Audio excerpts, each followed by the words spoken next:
I really want to thank Emmanuel and Peter for inviting me here. My contribution is going to be very modest. The title is a bit different. I think I copied Emmanuel's reference to Shakespeare, but anyway, To Pay or Not to Pay One's Debt, the French Parvenu novel on the rhetoric of debt.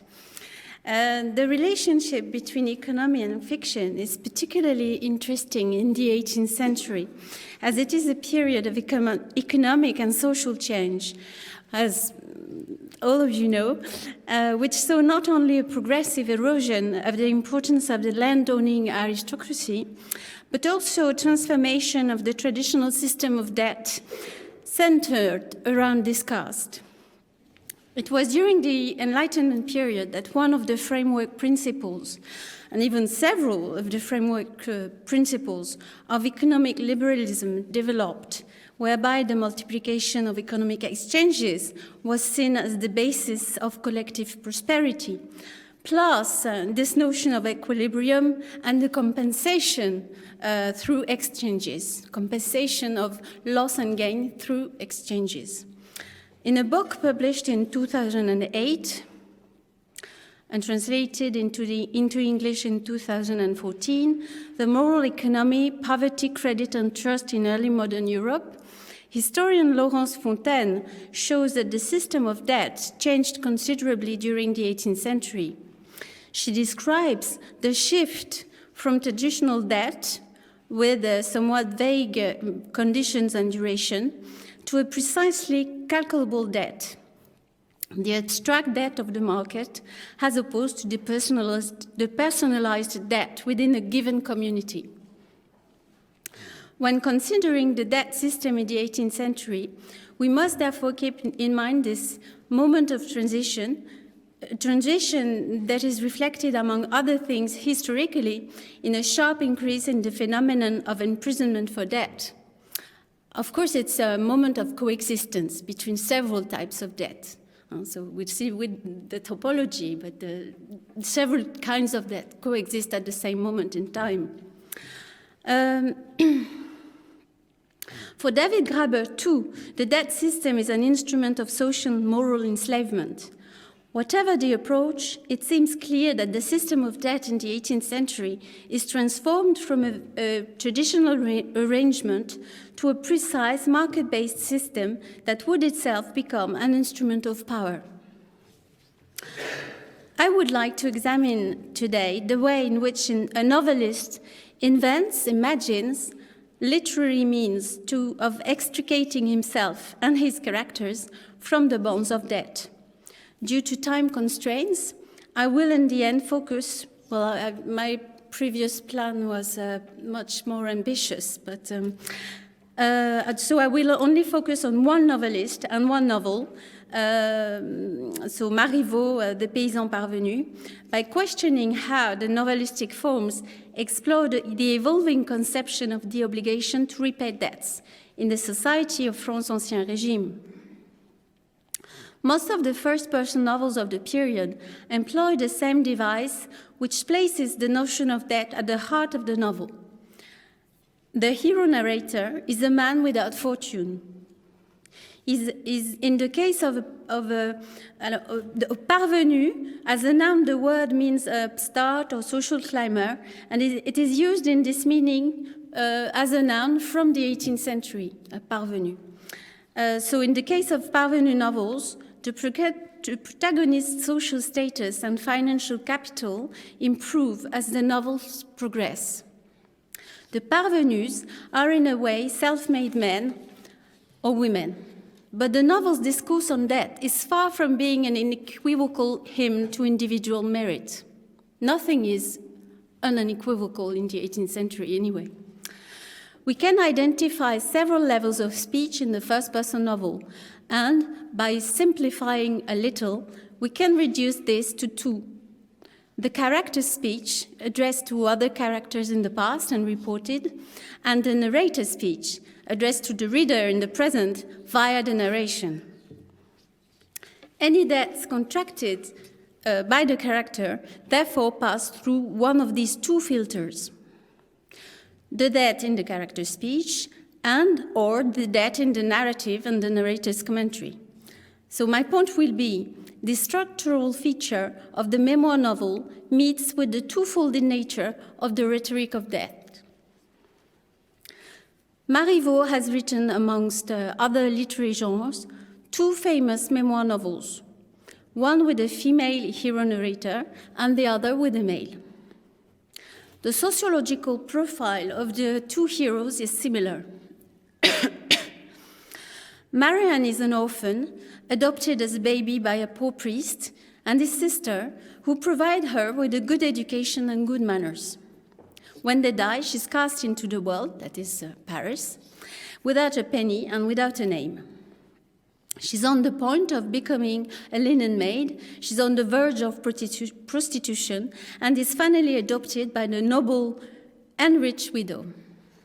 The memoirs are unfinished, but we know that when Marianne writes them, she has become a countess. Jacob is a peasant. When he arrives in Paris, he has a name but no money, and he becomes a servant. He then marries a mature woman and becomes a well-off bourgeois. Jacob's memoirs remain unfinished, but we do know that by the time he writes them, he has become a rich man and belongs to the highest society. A possible reading of these two paradigmatic novels of Parvenus is to read them in the light of the emergence of the bourgeois ideology. This extraordinary social ascent is due to their personal and innate qualities. And it's quite even today, a number of critics see these novels this way. The Parvenu could be seen as the epitome of the deathless man. This is definitely true of Marianne and Jacob. They have not inherited anything from their parents, and they both accumulate considerable wealth. Marianne becomes a wealthy countess. Jacob becomes a tax financier, a fermier général. Some critics, though, have pointed out a darker side of these apparently happy bourgeois success stories by pointing out the fierce predatory nature of these characters, whose success is based on strategies, adaptability, lack of moral scruples, and I will add, thanks to a series of unpaid debts and forgotten creditors. I would say even sacrificed creditors. Novel of debts and sacrifice. The two texts are littered with unpaid debts, both moral and financial. One possible reading of the novels is to conclude that talent alone is not sufficient for an individual to succeed when starting from, and that an initial investment, a form of seed capital, is required. So I will concentrate on the treatment of debt in the Paysan Parvenu, but the analysis would be also interesting to make on La Vie de Marianne, although with different gender issues. In Le Paysan Parvenu, the novel, the references to debt are so numerous that it is even difficult to catalogue them fully. I tried several times. It's really difficult. Topology is difficult. Debts and the question of whether or not to pay them are leitmotif and constant subject. One important criterion to take into account is the level of enunciation of this acknowledgement or denial of debt.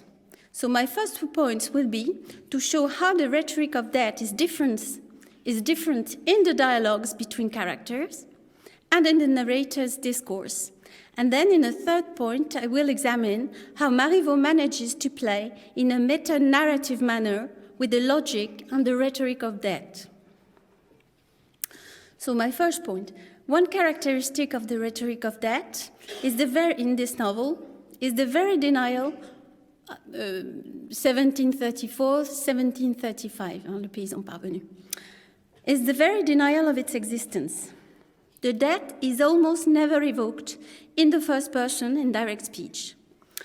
In deference to the rules of politeness, the characters maintain the pretense in the reported dialogue that they're not creditors, and in doing so, they construct a fable of gratuity.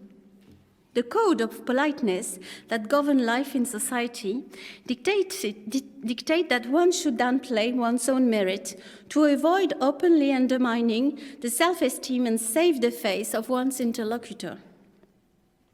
In Jacob's discourse, where the notion of death is concerned, this elementary civility manifests itself through the frequent adoption of a default debtor position. Should one's interlocutor mention that he or she owes you a debt, politeness dictates that one should deny the debt or reverse its direction. Thus, Jacob's gallant speech addressed to the mature and wealthy spinster he had met on the Pont Neuf and seduced aims to demonstrate his disinterest and the total gratuity of the gift of his love to the lady. That's quote number 1. Mon cœur n'est pas une marchandise. Oh, sorry, I didn't translate. I haven't put the translations, the quotes in French, in English. Mon cœur n'est pas une marchandise.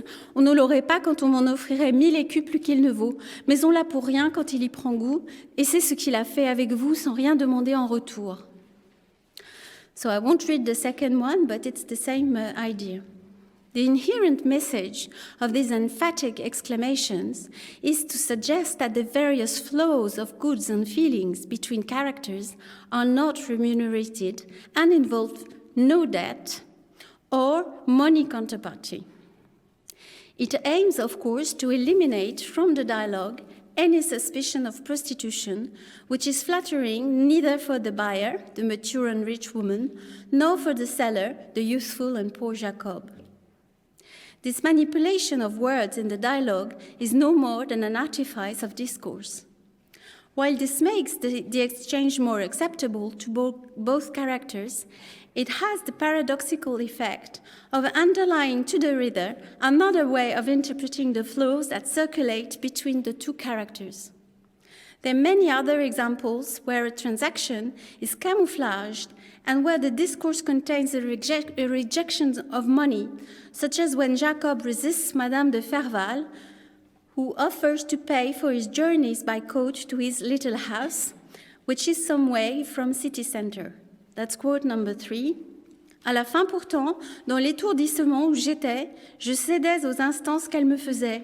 Et après lui avoir dit 2 ou 3 fois « Mais madame, mais ma maîtresse, je vous coûterai trop. Ce n'est pas la peine d'acheter mon cœur. Il est tout payé puisque je vous le donne pour rien. À quoi bon cet argent ?» À la fin, dis-je, je prie.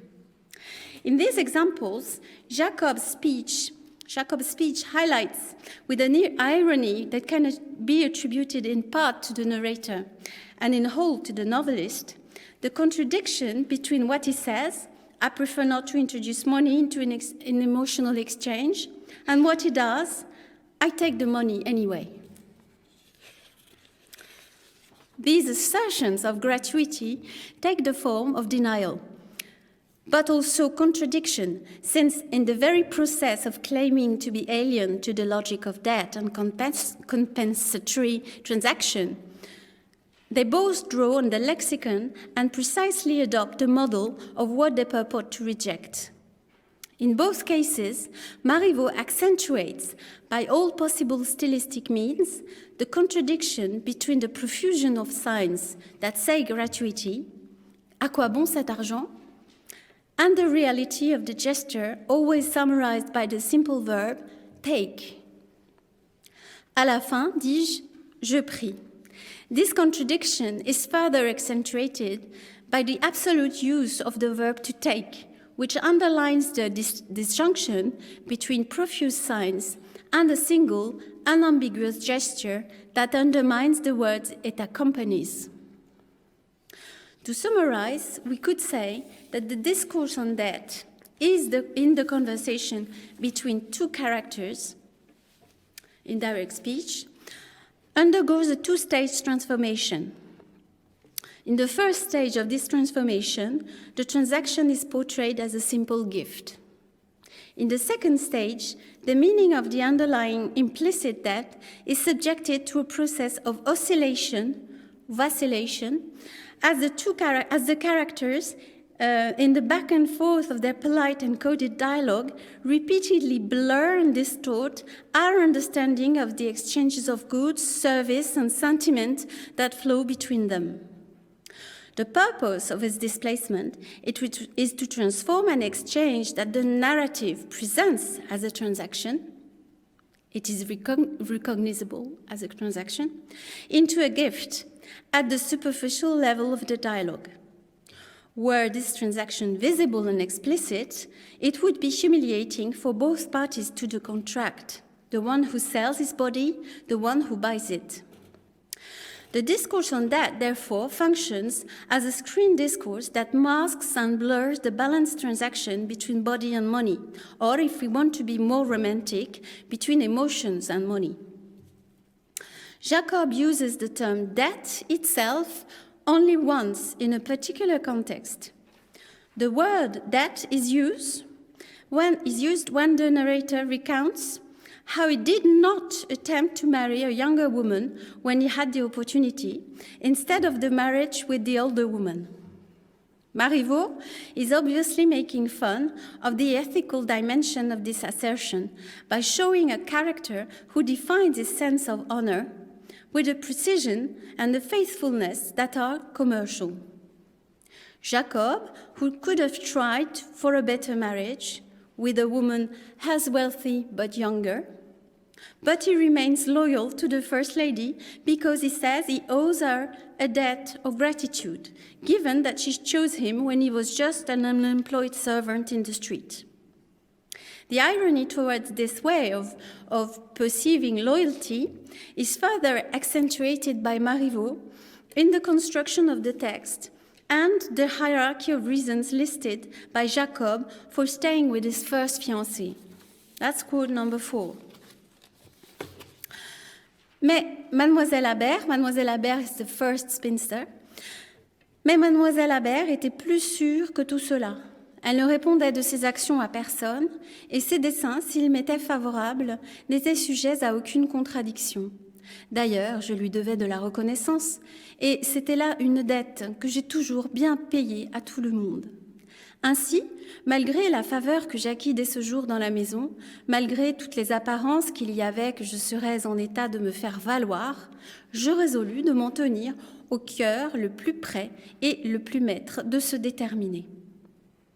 The older lady is seen by Jacob, first of all, as a safer investment, as she's an orphan with no legal guardian, and he is therefore free to spend her money as she wishes, almost. This means that there is no risk of recourse from a family who might consider the marriage too disproportionate. The argument of a debt of gratitude and loyalty is clearly secondary. Here we can measure again Marivaux's intense irony with regard to his narrator use of the word debt. And it is the only occurrence of the word. The more debt is introduced as a supplementary consideration to a transaction that has already been carefully calculated. Jacob's further arguments, his assessment of what best suits his interests, and makes no further mention of any notion of moral debt. We have seen that affirmations of debt occur when the accounts are actually already balanced, with a mixed bargain, but balanced, money, immaterial goods. The rhetoric of debt is a screen rhetoric that masks what would otherwise be a rather brutal commercial discourse, ending in an equilibrium by making money appear as an optional element of the exchange and often by reversing the direction of the debt flows.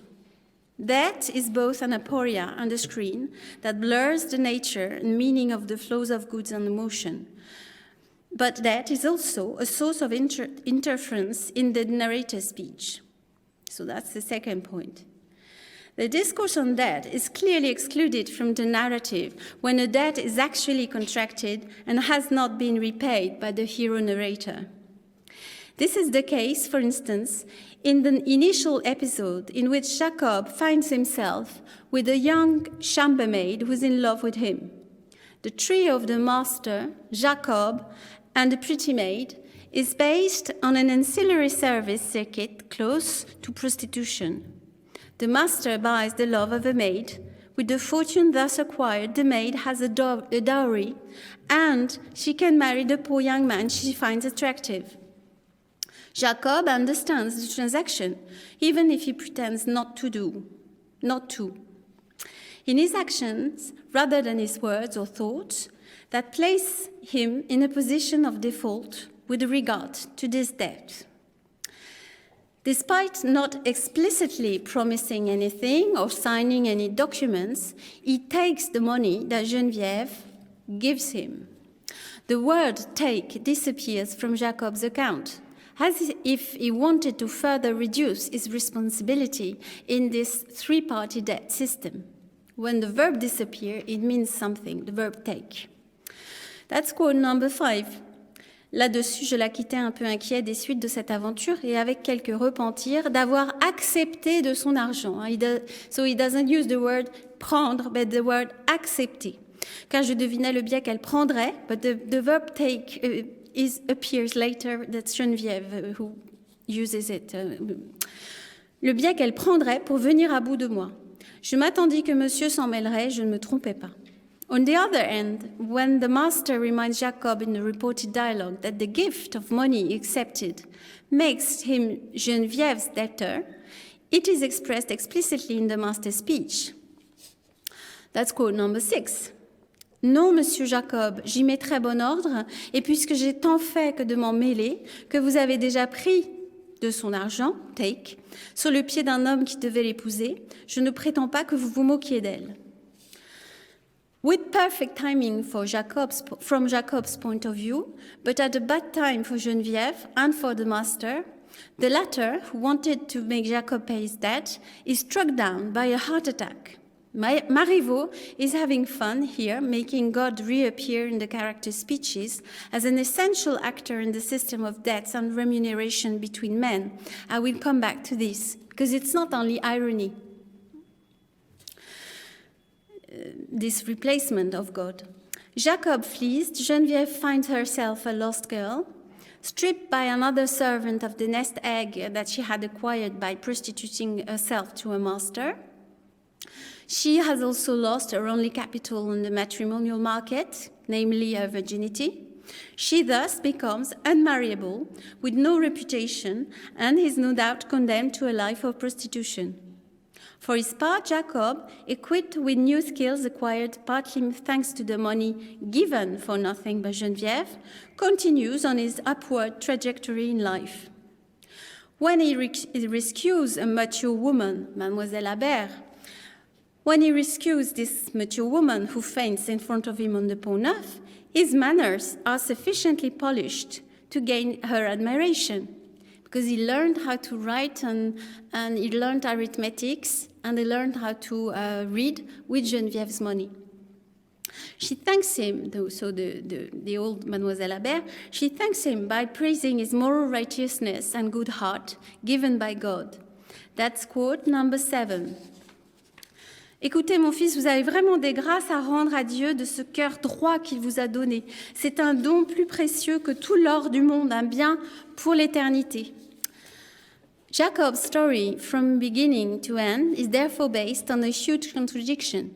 Jacob boasts from the very beginning of his memoirs that he is a man of honor who has always honored his obligations, whereas his entire progression is founded on an unpaid debt, which creates a blind spot in the narrative. The discourse on debt is therefore undermined, constantly contradicted, and subjected to a powerful irony by the novelist. Irony in the contradictions between the gestures and the speech, irony in the use of divine retribution to cover up a very earthly trade.